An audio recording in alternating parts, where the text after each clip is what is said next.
Euphoria, build a better dystopia. The board is divided into 4 segments. You have the Euphorians over here, living in their cities of gold.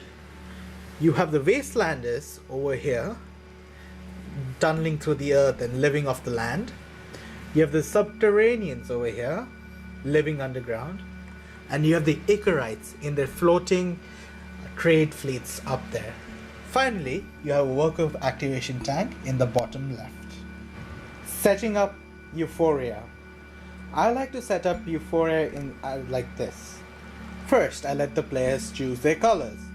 In this case, we have white and black. Then, I like to shuffle the markets and place them in place without looking at them. Then, I put the resources on the board. So you have commodities like bliss, food, energy, I also call it electricity even though it's wrong, and water. Then I put the resources on the board such as stone, clay, and gold. Then I put the extra dice above the worker activation tank. Then I put the minor meeples on the tunnel starts like 1, 2, and 3. Then I like to put the racer meeples at the start of the allegiance tracks and put the allegiance bonuses on the board itself.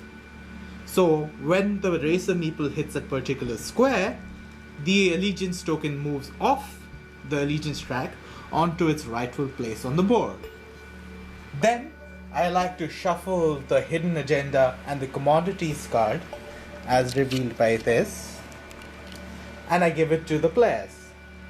Then I shuffle the recruits and I give each player 4 recruits of their own so they can choose which they want. Then I block off the end of the tunnels as shown by these, and then I block off the territories as shown over here, here, here, and here. The number of open spaces you have in a territory is equal to the number of players playing. Since it's a 2-player game, there are only 2 spots open. If there are a 3-player game, then there are 3 spots open, 4, 5, and 6 respectively. Finally, I place people's knowledge markers at 3 and the morale markers on 1. And now we are almost ready to start the game. So, as you remember, at the beginning of the game I handed off 4 recruits to each player. So the players will look at their recruits as so. They will decide to keep 2 and discard 2. So for instance, he keeps these 2 and he discards 2. The other player does the same. Then, from the 2 that are left, the player decides to reveal 1. That is his active recruit. So he chose to reveal a particular recruit, a Wastelander recruit. And similarly, Black does the same and he reveals a recruit which also happens to be a Wastelander recruit. And now we are ready to play the game. The players roll their dice. In this case, White got a 6 and a 2 and Black got a 6 and a 3. The player with the highest intelligence in total, or the highest number basically, in this case Black, goes first. In the event of a tie, the oldest player gets to go first. There are 3 different types of spots on the board. There are spots which can hold multiple dice and there is no limit on what kind of dice they can hold. Those are the cloud mine, the farm, the generator, and the aqua farm. So, the way these things work is as such. Assume that White places his stew over here.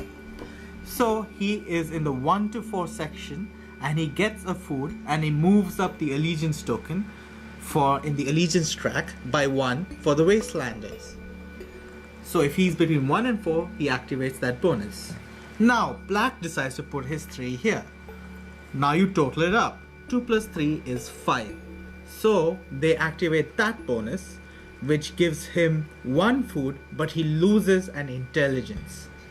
Remember, you want to keep your workers dumb. Finally, white can dogpile over here, and he gets 6 plus 3 plus 2, which is 11, which activates the 9 plus, which gives him 2 food, but he gains an intelligence. Black can dogpile onto it further, and you just have a ridiculous number. But he always activates the 2 food and the intelligence. So multiple players can jump into the farms, the cloud mines, the generator, and of course the aquifer, and they will give you different rewards depending on the number on them. The second type of spot has arrows on them, as you can see over here, here, here, here, here. Basically, most of the spots on the board have arrows on them. So, assume white has taken that spot. Black, or even white himself, can choose to put a dice here. So when a dice is put on a spot with an arrow on it, it bumps the worker off. And this worker is retrieved by the player it is owned by, and that player must instantly roll the dice. And he got a 6, never mind that. Similarly, black may choose to bump his own worker, like so. And of course roll the dice. The last type of spot are the ones next to the markets. To put your dice over there, you must give up the respective resource, like for instance clay over here, and place your dice. When you do, you cannot be bumped off that square. You may choose to retrieve the worker, but no, that thing is there for good until you decide to take it back yourself or the market is completed. How do allegiance tracks work? It's rather simple. Whenever you use a square that has the symbol, as you can see, Euphoria, Subterranea, Wastelander, and Icarite, the respective symbol, whenever they are triggered, moves the little guy up 1. Whenever the guy moves up, it activates a specific power, which I'll be explaining soon. The places you can actually find these are as follows. For Icarus, using the Wind Saloon or any of the 3 markets, or their mine, and only placing a dice between 1 and 4 will activate the allegiance for Icarus. For Wastelander, you have the farm over here, the Arc of Fractured Memories over here, and assuming you build your markets will also increase the Wastelander allegiance. Then, for Subterranea, you have something similar. You got the Aquifer and the 2 markets. And finally, for Euphoria, you've got the generator, the incinerator, and the 2 markets. So this way we can move the allegiance track up. So what are the bonuses for the allegiance tracks? So if the allegiance is between this to this, it activates the generator bonus. So anyone with a Euphorian recruit will get 1 bonus electricity when they place their dice on the generator. So I normally take this and I place it by the generator, indicating that it has a bonus. So if a player places a die as such, so if he had a Euphorian recruit, instead of getting 1 electricity, as you can see over here, he would be getting 2 electricity. Similarly, this one would give 2 electricity and the last one would give 3. Then comes the next thing. So the meeple moves up, moves up, moves up, moves up, and finally opens up the Euphorian tunnel. So when you place dice on the Euphorian, on the tunnels, you have to give up the thing in the gray. So you have to give up 1 electricity when you place a dice there. Then you can choose to either get gold or get an artifact over there and move up the minor meeple up by 1. Now here's the thing. Assume you have a Euphorian recruit and the bonus is activated, in which case you get both an artifact and the resource, which makes it pretty powerful. Then, when the allegiance track hits that, then anyone with a hidden Euphorian recruit or face down Euphorian recruit can reveal them. It's also retroactive, so if someone gets it later, they can reveal theirs later. Finally, when the allegiance marker hits the end, anyone with a Euphorian recruit can place the allegiance token on the recruit. It works similarly for Wastelanders, and for Subterraneans, and for Icarites. So, Subterraneans get bonus water, they get stone and an artifact, you reveal the hidden Subterraneans, and finally you can place a star on the Subterraneans. Same thing for Wastelanders, food, this and that, in which case clay and artifact, reveal all Wastelanders, place star on Wastelanders. And finally, Icarites.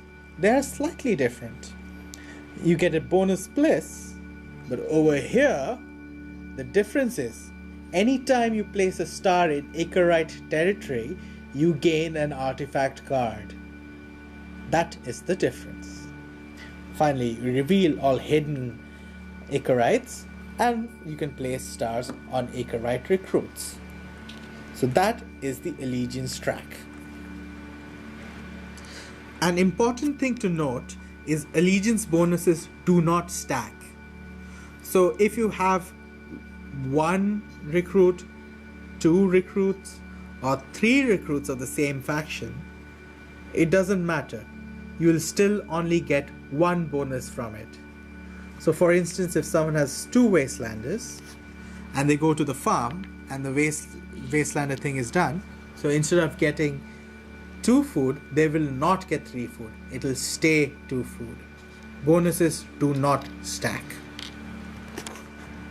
So, you might ask, why have 2 recruits of the same allegiance in your hand?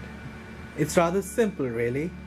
You do want to go down at least this far in the track, at least this far in the allegiance tracks, to get the second bonus, which is only so close from the third part, which reveals the recruit, and you get to place additional stars on your recruits. So you can quickly get rid of allegiance stars that way. The other option is to have a variety of recruits and play the board and get bonuses everywhere. So looking at our 2 players, we have both with Wastelanders. So if they move up the Wastelander allegiance, both the players will benefit from Wastelander things. If they move the allegiance up for Euphoria, Subterranea, or Icarus, it does not benefit them instantly because they do not have face-up recruits of those factions. So there are 2 ways you can reveal recruits. One way is when the allegiance track hits this. The other way is when the tunneler meeple hits the reveal cards. So here, here, and here. The only way for Icarites to reveal a hidden Icarite recruit is by heading here in the allegiance track. They have no other recourse. I like to play with this, I call it the resource card. So, assume you have 1 food, you put this over here. You have 2 food, put it over here. 3 food, put it over here.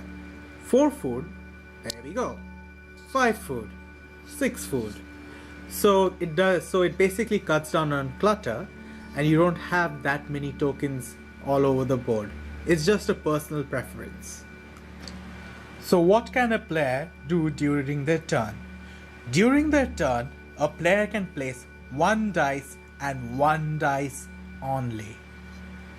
The exception is when a player rolls doubles, triples, or if he's damn lucky, quadruples. So in this case, for instance, Black has a pair of 5s. If Black decides to go, he can place both his dice wherever he wants, one after the other, because he rolled doubles. White, on the other hand, doesn't have that luxury because he was slightly unlucky. So he can choose to put either this dice or this dice in a place of his choice. So let's assume he goes and places it down there. So that was the first thing you can do. You can either place one dice or multiple dice if the dice have the same number on them at the start of the turn. This is very important because assume you rolled a 5, like so, and then you use another worker to bump it off and you roll this and get a 5. This 5 does not count. It's only workers with the same number at the start of your turn. So, place a dice or multiple dice, or you can take back all your dice. Now the thing is, you can take back any number of dice. So you can take 1 dice back, 2 dice back. If you have access to it, 3 dice, 4 dice, keep 2 on the board, take 2 back, whatever it is, you can retrieve any or all workers. You can choose to retrieve workers for free, in which case you lose a morale. Morale is the number of artifacts you can hold in your hand, and it typically starts at 1. You cannot go below 1, so at the beginning of the game, it makes sense to retrieve dice for free. Your other alternative is to either pay food or bliss. Food, bliss. If you pay food or bliss to retrieve your workers, your morale goes up by 2 and you can retrieve your workers off the board. Now, whenever a worker leaves the board, whether by completion of markets or by you retrieving workers or by workers getting bumped off the board, regardless of the circumstance, whenever a dice leaves the board, you must instantly roll it. The last thing you can do on your turn, and you can only do it once per game, is to reveal your hidden agenda, which is on the other side of the commodities resource information. It's on the other side. So you either give up an artifact mentioned on the top, in this case it's a teddy bear, or any 2 random artifacts. If you do, you get to do a moral decision. Do you choose to subvert the Euphoria, the Dystopia, and choose the one on the left, in which case you get to draw 2 recruits and keep 1? Or do you choose to stay with the morals and mores of the Dystopia, in which case you make someone higher up really happy and you get to place an allegiance token on this card. So, how do we put stars on the board, or allegiance tokens? You do that through multiple ways. One is by giving up 3 artifacts at either the Wind Saloon, Incinerator of Historical Accuracy, Arc of Fractured Memories, or the Free Press of Harsh Reality. Each of these let you put stars in their respective territory. So, assume you are going to the Free Press of Harsh Reality. You can give up 3 random artifacts and discard them to place an allegiance token in Subterranea. Now, the other thing you can do is, if you've got 2 identical artifacts, as you can see here, you can give them up to place an allegiance token in Subterranean territory. The next way you can get stars on the board is by completing markets. When you complete a market and the market is built, each player who helped build the market gets to put an allegiance token on the market. If for some odd reason White did not help build the market, he can still get allegiance tokens there by using the 3 artifacts in, or by using this. So that's another way of getting stars on the board. Then you can always reveal the hidden agenda to put a star on that. And when your allegiance hits the end of the track, you get to put stars on the recruit of the appropriate allegiance. There are 6 markets on the board. You have the Wastelander markets over here. They typically use a lot of clay. You have the Euphorian markets over here, who use gold. And you have the subterranean markets over here, which typically use a lot of stone. To complete a market, you need to put down dice in the respective spots, like so. You must pay the resource mentioned to put it down. So for instance, I could put a stone, give up a stone and put that dice down over here. Now, in a 2-player game, if 2 spots are full, then the market is built. In a 3-player game, it's 2 spots. In a 4-player game, it's any 3 spots, your choice. And finally, in a 5 or 6-player game, you need to fill up all the 4 spots.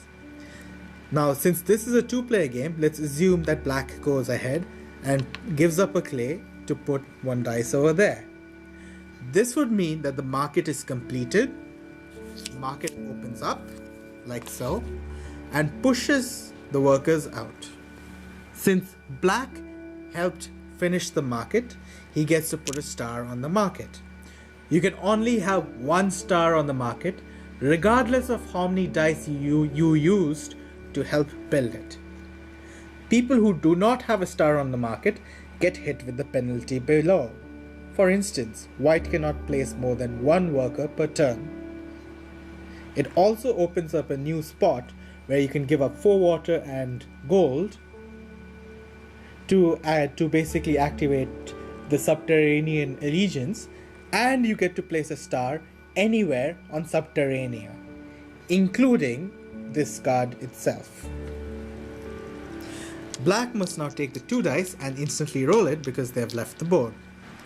So, how does one get artifacts that they can burn at the Arc of Fractured Memories, or the Wind Saloon, or Incinerator of Historical Accuracy, or the Free Pressure of Harsh Reality? There are essentially 2 ways of getting it. One is by mining. So, you can put a dice over here, you can give up a food, the miner meeple moves up by 1, and your choice of either clay or an artifact. So, you can get artifacts through mining, or you can get it from the breeze bar in Icarus. A non-bliss basic commodity, such as food, water or energy, and a bliss commodity, increases Icarus's allegiance by 1 and gives you 2 artifact cards. The revealed spaces at the end of the tunnels are opened up when the miner meeple hits end. When they do, the spot opens up. So for instance, 3 water, 3 electricity for Wastelanders, and 3 food for Subterraneans. The catch is, you can only use those spots if you have a face-up recruit of that allegiance. So for instance, white has a revealed Wastelander, so he won't be able to use a Subterranean tunnel or the Euphorian tunnel. He may use the Wastelander's 3 electricity, were they to be revealed. How do you get workers? It's rather simple. You take a die and you place it over here. You give up 3 electricity or 3 water. If you do, you instantly get a new worker who you must roll, and you either lose 2 intelligence or gain 2 morale. It's that simple. Now we come to the most interesting part of Euphoria. Remember, we are living in a dystopia, and we can gain workers. But in the dystopian world of Euphoria, we can lose workers. Take for example white over here. He has a 6 die off the board and 2 die on the board. He decides to retrieve both of his workers. When you retrieve your workers, you must roll them instantly. He rolls them and gets a 6, 5 and 4, which is 15. Then he adds up his knowledge, which is 3. So 15 plus 3 is 18. which is greater than 16. So his most intelligent worker, the 6, runs away and he loses that worker. Another thing I want to demonstrate is the maximum hand size. In this case, hand size is 1. And let's say black has this artifact card. Then, through some shenanigans, he happens to end up drawing another artifact card. So now he has 2 artifact cards in his hand. As such, he must instantly lose one. That is his penalty for being on maximum hand size. So, suppose black was on 2 morale and happened to go down to 1, he must instantly lose one of his artifacts. So, there you have it. Euphoria, Build a Better Dystopia. If you have any questions about this game, about some rules, go ahead and ask me below in the comments. Thank you.